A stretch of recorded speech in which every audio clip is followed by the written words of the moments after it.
product. So our topic is about x-intercept of a quadratic function. Okay. So when we talk about x-intercept, we just simply equate the y equal to 0. Okay, so y equal to 0. So let's see from the given examples of quadratic functions. Let's see y is equal to 2x squared minus x minus 15. 2x squared minus x minus 15.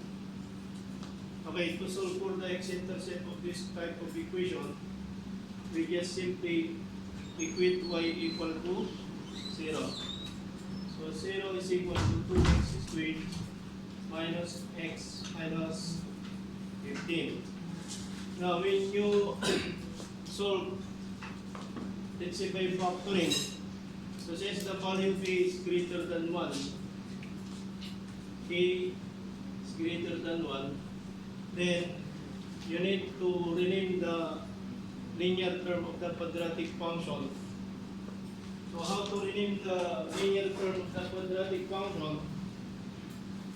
You just simply multiply the coefficients of your a and c. A is equal to 2 and c is equal to negative 15. The product is equal to negative 30. Okay, so the product is negative 30. Now, to rename this negative x, you must ask that what are the factors of negative 30 so that when added, the sum is negative 1, the coefficient of your linear term. So this are negative 6 and positive 5. So meaning, you will rename this negative x to negative 6x plus 5x. So since negative 6x plus 5x equal to negative x. Okay, so copy the quadratic term, 2x squared equal to 0. Then copy the constant term, 15. Now you group the first two terms, then last two terms here. So 0 is equal to, if you group this, you just simply factor out the GCF of 2 and 6 equal to 2. X squared and x, the GCF is x. So if you factor out the GCF, which is equal to 2x, if you factor out 2x here, the remaining factor is x. If we factor out 2 from 6, the remaining factor is 3. So minus 3. Okay. Next is factor the common factor also here, or simply the GCF, which is equal to positive 5. So next is x minus 3.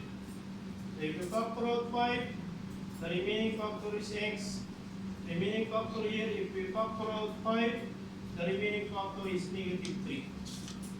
Now you factor out again the common factor, which is equal to x minus 3. So if we bring out x minus 3, 0 is equal to x minus 3. So we bring out the x minus 3. If we bring out the x minus 3, then the remaining factor here is just simply the 2x. Then while here, the remaining factor is the positive 5. Okay, so this is now in factored form. Once you are now in this factored form, then if it is factor equal to 0 using the zero product property of real numbers. The zero product property of real numbers, the product of these two expressions is equal to 0 if and only if one of these two factors equal to 0 or both of them are each equal to 0. So x minus 3 is equal to 0, x is equal to 3. So one of the x-intercept is equal to 3. So 2x plus 5 equal to 0. 2x is equal to negative 5. X is equal to negative 5 all over 2. So another x-intercept. So since any quadratic equations has two roots, these are the roots or x-intercept of the quadratic. Now in case of this, so since the equation, the value of a is positive, then the sketch of your graph is located is like 1, 2, 3, passing through this point, and negative 5 over 2 between negative 2 and 3. 1, 2, 3, between negative 2 and 3. So since your parabola opens upward, then this is the sketch of the graph of the quadratic function whose equation is y equal to 2x squared minus x minus 5, and its x-intercept are negative 5 over 2 and positive 3. Now we can also solve this one using the quadratic formula. Now if you are not used to solve equations like this using the factoring, you have the quadratic formula also to solve this type of equation. Okay, so let's try 0 is equal to 2x squared minus x minus 15.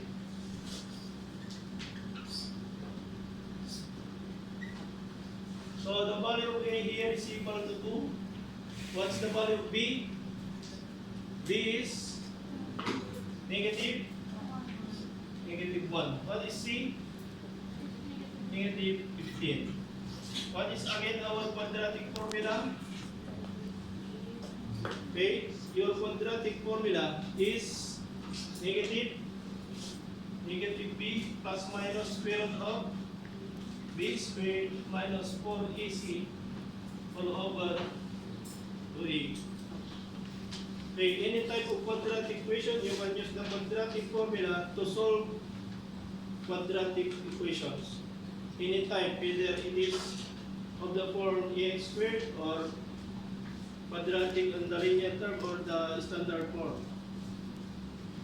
Okay, so negative of negative 1 plus minus square root of negative 1 squared minus 4 times a, which is equal to 2, then c, which is equal to negative 15, all over 2 times 2 equal to 1. Negative 1 times negative 1, positive 1. Square root of negative 1 squared is 1. 4 times 2, 8 times 15, 120. So negative times negative is positive 120. All over 4. Which is now equal to 1 plus minus square root of 121 all over 4. Equal to 1 plus minus square root of 11. Square root of 121 is equal to 11, so 1 plus or minus 11 all over 4. Since this is plus minus, we split the two solutions into 1 plus 11, which is equal to 12 all over 4. So 1 plus 11 over 4, which is equal to 12 over 4, or simply equal to 3. As you notice, this is one of our solutions also here, using the factoring. Next is 1 minus 11 is equal to negative 10 over 4. Now, what is the GCF of 10 and 4? 2. So divide the numerator by 2, negative 5. Divide the denominator by 2. So 4 divided 2 is equal to 2. And this is also our answer using the factoring. Okay? So any question about solving the x-intercept or simply the zeros of the quadratic function using the factoring or the quadratic formula. Yan yung question. Wala nang tanong.